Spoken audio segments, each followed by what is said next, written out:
Hey guys, so this is a video I didn't think I would be making so soon. I have sold my XFR and some of you have been very sharp. I've received a few comments on some of my videos asking if it was indeed my car for sale on We Buy Cars. And yes, it was.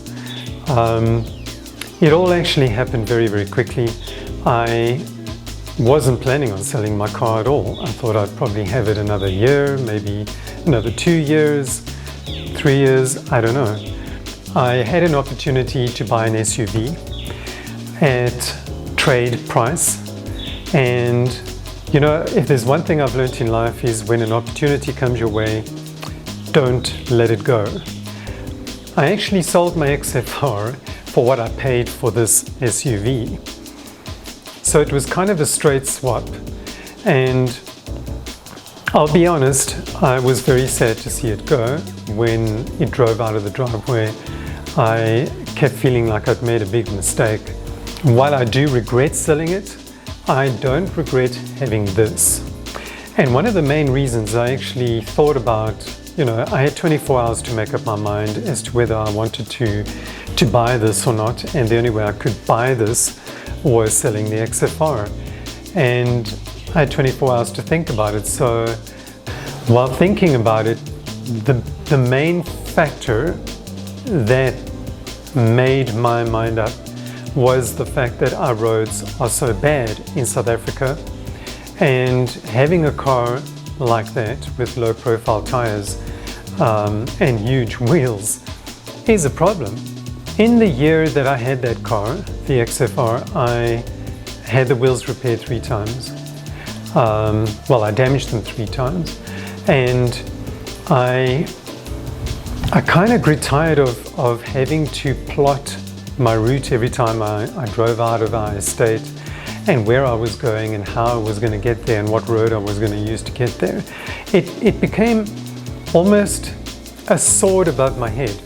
And when you own a car, you want to be able to have that freedom to just drive it wherever you want to go without worrying about the condition of the roads and whether it's going to damage your wheels and cause a vibration. And I've had so many cars in the past where I've had to deal with vibrations, and I actually am just sick and tired of it. I would like a truck that can take me anywhere I want to go, and quite frankly, there are places that we do want to go. We want to go off the beaten track, and we've moved to Pretoria from the Eastern Cape about 2.5 years ago, and we haven't really had the opportunity to go, as they call it, bundu bashing, and that's something I'd like to do.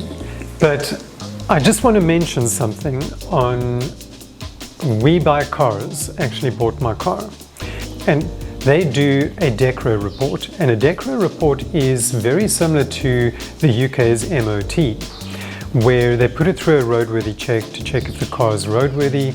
They check for leaks and all that kind of thing.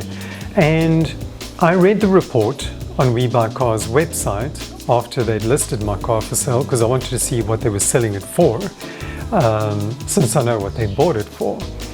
And first of all, they ran a diagnostics check on the car, and the diagnostics returned just about every fault in the book back at them. And I know why it did that, because I had the battery disconnected at some point since its last service, and I also removed the front bumper, if you recall, and I, started the car with the bumper removed. So it picked up errors regarding the parking sensors, the radar cruise control, everything. I mean, it picked up so many faults, things that, gearbox fault, this fault, that fault, but the car still drove great. But those were the 2 reasons those faults were actually sitting there to begin with. The other thing that they picked up was a oil leak, apparently, between the engine and the gearbox. Now, when I did the transmission service, I had a good look under there with the cover off, because they had to take the big cover underneath the gearbox off. And that was the first time that I could actually get to look underneath the car, in that area of the car. And the gearbox was clean. There were no leaks coming from either between the gearbox or the engine, but there was evidence of oil that had run down behind the engine at some point in the past.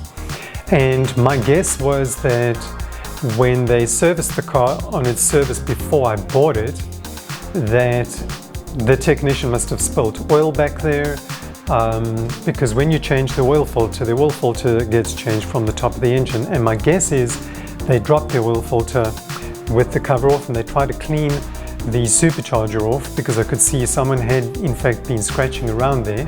I think oil actually got down behind the supercharger and ran down the engine. So it was pretty clear that the oil was old. It wasn't new. It wasn't even oil sweat. It was oil, but it wasn't new. And they said that there's an oil leak between the gearbox and the engine. And on the car's last service, they did a 100-point check on the car when they had all the covers off, and they didn't report anything to me.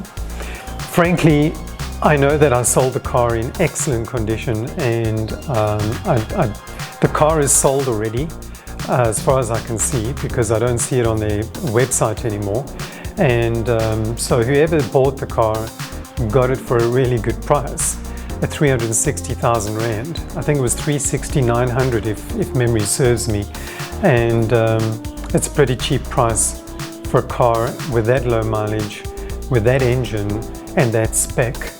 And you know, considering everything I've done to the car, and I had so many other things planned, so many other videos that I was planning on doing with it, and I just had to scrap all of that and decide to buy this. I know that this is going to cause many of you guys to unsubscribe from my channel, because many of you subscribe to my channel because of the fact that I had Jaguars. The fact that I've bought this doesn't mean that I won't buy another Jaguar again. I had many people leave my channel when I sold my first XF, and I bought the Mazda CX-5. About 9 months later I bought another Jag. So I don't know if I'm going to be doing videos on this car. I would like to. I do have quite a lot of things planned for the SUV, and I mean, I can't do mud flaps on it. It already has mud flaps, but I would like to change the headlight bulbs to LED. There's some things I'd like to do on the interior. Maybe do ambient lighting in it as well, and that should be interesting. If you guys are interested, I'll do videos on them, but if you're not, I'm not going to bother doing any more videos. I'll leave the channel up, and I'll just see what happens. But also, I do have some more Jag videos planned. There is still the video on the subscriber rights. Now I may have to split that into two videos, because I had a huge response on that. And if you want to be featured in that video, you can, or those videos, you can still hit the link below, jagstills@gmail.com, and send either a video or some really good pictures of your car. A lot of guys have sent me pretty bad pictures, and I've had to try and edit them to fit in the video, or to be good enough for the video. And so make sure it's a fairly large picture, make sure it's landscape, not portrait. It's difficult to put a portrait picture in a 16:9 video, so try and do that, or just simply take a landscape video of your car and tell us a little bit about it. And try and keep it to under a minute if you can, so that we can get at least a 12-minute video featuring as many people's Jaguars as possible. So this is not the end of Jaguar for me. I mean, I was thinking of maybe buying a cheap X-Type or an S-Type and giving it a new lease on life. That's something that I'm still thinking about. I don't have any place to park another car here, so that's another thing. But it's something that I would like to do. And I particularly like the X-Type because it looks like a tiny XJ, you know, the old XJ.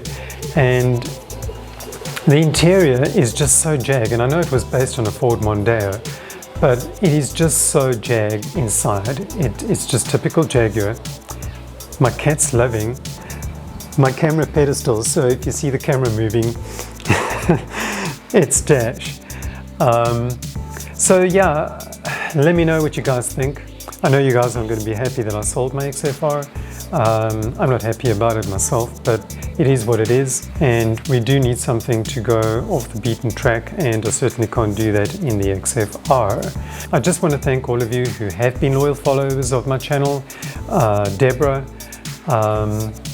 you've been always commenting on literally every video. Andrew K, you've always commented on my videos, even though you didn't even drive a Jag, you didn't even own a Jag, but you aspire to own one. And you've always watched my videos, and I want to thank you very much as well. There are so many of you, I can't even name all the names, but I might put them up on the screen as I'm talking. And I just want to thank all of you for your dedicated support.